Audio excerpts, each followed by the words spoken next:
this is the second chapter, which is elements examined here. The previous chapter was about the circuit variables. Now we're going to see the elements and then definition relation of those elements, of course. Then we could set up the circuits. So you see here ideal elements, although we have mentioned these ideal elements before, it is worth repeating here why we have ideal elements, because the mathematical representation of these elements are simple. Then we can set up the mathematical structure for the circuits through these elements. So the question comes, since ideal elements are not available in the market, in practice we might not have ideal elements. So in this case, how we are going to represent elements which are available in practice in terms of ideal elements. So this relation is going to be examined in electronic courses rather than circuit courses, but I give you some idea. All the elements which are available in practice can be represented by using the ideal elements.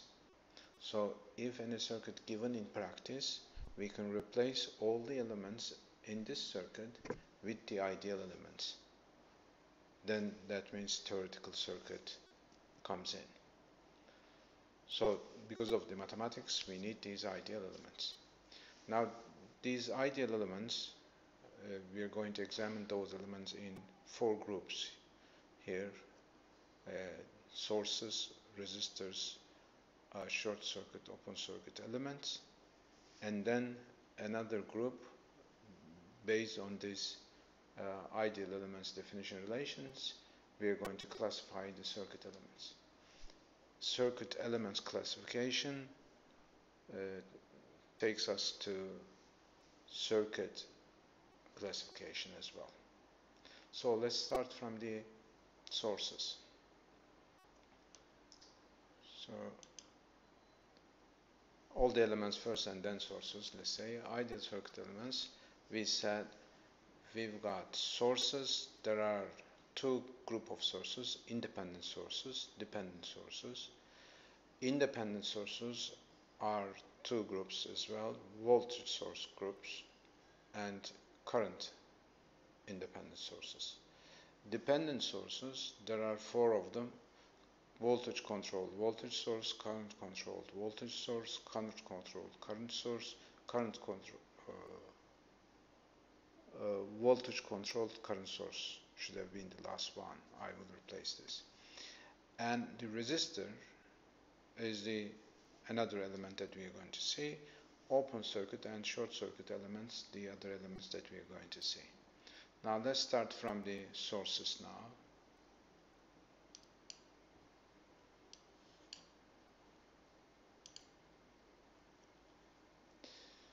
So there are 2 groups: independent sources and dependent sources.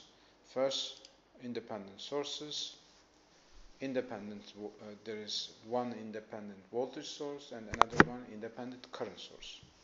So independent voltage source definition relation is an element of which voltage is known function of t. Just right now give an example. If the voltage source of voltage is equal to 1.5 volt, then this is a function of which an element voltage. Then this called is an independent source.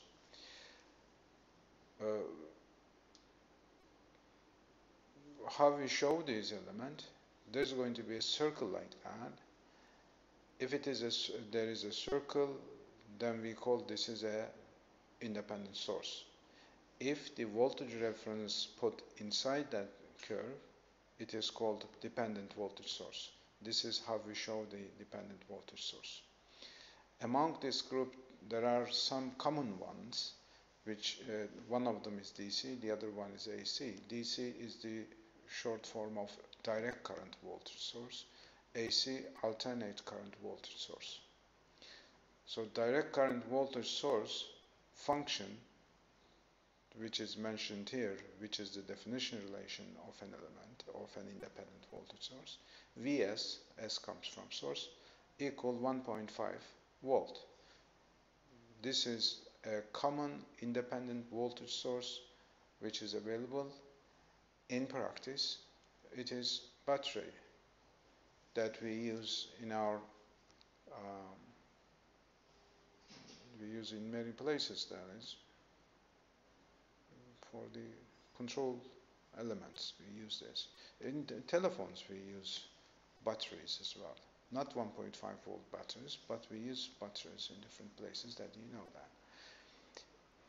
The alternate current voltage source is the one in our houses. The mains are the independent voltage source.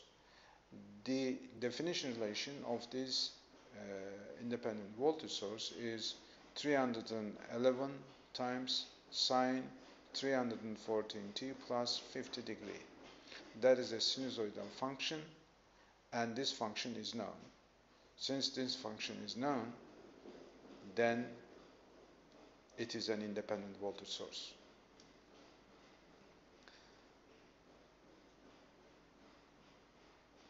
So, but the property of independent voltage source, the basic property of this independent voltage source is that whenever this element is connected, its voltage do not change. That means it has got two terminals. Any element you connect to this one, the voltage do not change. So for different elements, you are having the same voltage on your independent voltage source. Although the voltage of an independent voltage source is known and not changing, its current is not known and depends on the circuit it is connected to. So that means if you connect a circuit here, then any circuit here, your independent voltage source voltage, which is the definition relation like those, is not going to change. But depending on the circuit you connected to those terminals, current is going to change. Means at the same time, since the power is the multiplication of voltage and current, so that means the power is going to change. But in this multiplication, voltage is going to stay as it is, no change, but the current is going to change, then the power is going to change. So let's explain those independent voltage sources which we see in practice at houses. At houses, this is the most common one, is the mains on the wall is independent voltage sources. So there are some electrical equipment that we use in our houses. One of them is refrigerator, for example, a TV set, a washing machine, drying machine. These are all the equipments that we use. Water boiler, for example.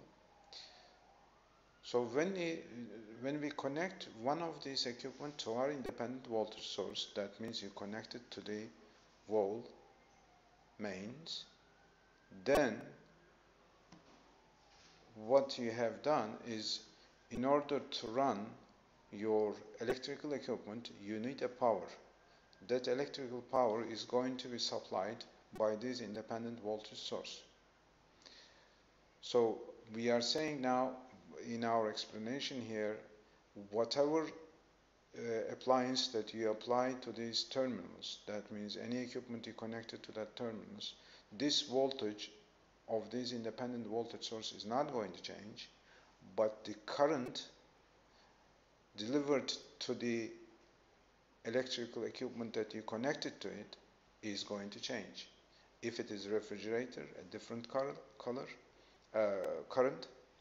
If it is washing machine, a different current. If it is a TV set, it is also a different current. I mixed with that current. So that means current is changing Since the voltage is not changed but the current changed, that means the power is changed, because all these electrical equipments needs different powers in order to run them. So the amount of power is given by this independent source, independent voltage source. So this is what happens in practice. Let's come to the other group of sources. These are independent current sources. So these are not the ones available in houses. Definition relation, element of which current is known function of t, is the definition relation. That if you write that function becomes definition relation of this element. So these are two groups of DC independent current source and the AC independent current source. For example, IS 1.5 amp, this is a DC independent current source, and the other one is AC independent voltage source. AC is a sinusoidal function. So that function is the definition relation. But you see here, you see the current of these independent current source, but not the voltage. So in the definition relation, we do not have the voltage of this element. We only have the current of this element. Voltage is changing, current is not changing. In the independent voltage source, in the definition relation, we've got the voltage change in the definition relation, the voltage of this element, but not the current. Current depends on the system that you connected to it. Now, how we are going to show these independent current sources is going to be a circle as it is in the independent voltage source, but the reference inside this circle is going to be current for the independent current source, and it's going to be a voltage reference for the independent voltage source. So similarly, although the current of an independent current source is known, that is this relation here, its voltage is not known and depends on the circuit it is connected to, similar to the voltage source. Independent sources definition relation do not have both their current and voltages, but just one of them. We are saying these are the independent current source definitions, and these are the independent voltage source definitions. If you look at this definition, in here you could see only the voltage of this element, but not the current. In here you could see only the current of this element, but not the voltage. But the next element that we're going to examine is going to be a resistor. In the resistor definition relation, what we said here is not true. We will see it later on. So the second group of sources, source elements, see together two of these. We just examined that independent sources here. The other one is the dependent sources. Let's go inside to these dependent sources. There are four types of dependent sources: current controlled voltage source, CCVS, voltage controlled voltage source, VCVS, current controlled current source, CCCS, voltage controlled current source, VCCS. There are four of them.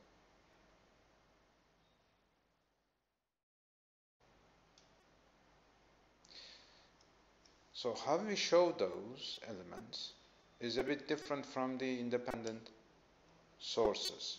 Now here this is an independent voltage source and we've got a circle, but when you come to these dependent sources, we're going to have a diamond form shape. When it is diamond shape,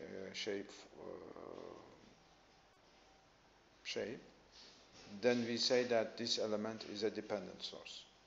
If the voltage reference drawn inside this shape, then it is a voltage source, dependent voltage source. Depends on what? If you look at the left hand side, the voltage of this was a voltage source, that is current controlled voltage source. Voltage is equal to rho times Ix. That Ix here is the one which controls the voltage of this dependent source. This Ix is not this element current, but is another element current within the circuit, but not this element. So this another element current Ix times rho gives us this dependent voltage source voltage. So since it is controlled by the current, it is called current controlled voltage source. So what we wrote here is the definition relation of this element. But in practice, when an element like this is inside the circuit, this definition relation is not written next to it. Only this right hand side of this equation is written. So the left hand side you've got to figure out your own. But how we are going to figure out, it's easy. As soon as you see that diamond shape, it is a dependent source. If you see the voltage reference inside, this is a dependent voltage source. Depends on what? So that right hand side is available, you could see it, depends on a current of an element. The other element current Ix should be shown within the circuit. So then we are saying this element current times rho gives us this element, which is current controlled voltage source voltage. So if you look at the right hand side, you're going to see a voltage controlled voltage source in this case. Left definition relation is on the left hand side. You could see from the definition that another element voltage in this case multiplied with coefficient mu gives you voltage controlled voltage source voltage. Why this is a voltage source? Because dependent voltage source, because of the shape it is a dependent source. Because of the voltage reference given inside, it is a dependent voltage source. So the last two letters here comes from the voltage source, dependent voltage source. It is controlled by the voltage of another element within the circuit. So that means voltage controlled voltage source. Voltage is equal to mu times Vx. What are those mu's and rho's here, which are called the element parameters? And these mu's and rho's here represent the physical and the chemical properties of this element. So since this is a physical and chemical substance, representation could be only the real numbers. It cannot be negative numbers or the complex number. So mu's and rho's are called element parameters, and they are represented as a positive real number. So we examined here dependent voltage sources. Similarly, we do have dependent current sources as well. We have two of those, current controlled current source and voltage controlled current source. How we are going to separate the independent dependent voltage source from the current source? Shapes are going to be the same because of the dependent sources they are, but the reference inside this dependent current source is the current reference. So as soon as we see that current reference here and that shape, we're going to say that this is a dependent current source. This dependent source, current controlled current source, dependent current source, current is equal beta times Ix. Ix is another element's current within the circuit, but not this element current, another element current. So this is the definition relation. Similarly, what we said about the dependent voltage source, we could say it here. You're going to determine the left-hand side of this equation your own. It is normally definition relation next to this element is written as beta Ix, not the left-hand side of the equation. But you can easily figure that out just by looking at the shape and the reference inside. Or similarly, we've got here voltage controlled current source. It is current source because of that arrow of current reference here. It is a dependent current source. This current source voltage depends on another element voltage within the circuit. So these are definition relation of those elements. Similarly, alpha and beta coefficients here are called element parameters, and these parameters are related to these elements' physical and chemical properties, and it is always positive real number. So let's say some explanation here. Dependent sources are used in modeling resistor element component, which is the most common element of electronic engineering. So there is an element called transistor which is available in practice, but this element has not an ideal element corresponding to this one directly in theory. Model of a component being used in practice, example is transistor, is a circuit which composed of ideal elements. This model is used to analyze the transistor included circuits. Now what we are saying is this. There is a most common use component or element in practice in electronic engineering. This element is represented by ideal elements in theory, the ones that we are examining here. Combination of those elements. So representing a transistor, we need these dependent sources, these ideal dependent sources that we introduce here. So we are going to model the transistor by using these elements, therefore these elements are important. These elements are not available in the market. You cannot go and buy those elements. These are ideal elements, but you can buy these elements is the mathematical model of a transistor. You can buy that transistor, of course. So let's see the whole scenery once more. Now we said circuit elements and definition relation of those. Definition relations are the mathematical models of these elements. So these are ideal elements. Among these ideal elements, we have seen these sources. Next, we will be seeing the resistors in another video, and we are going to see the short and open circuit elements, another video, and the last video is going to be the circuit elements classification.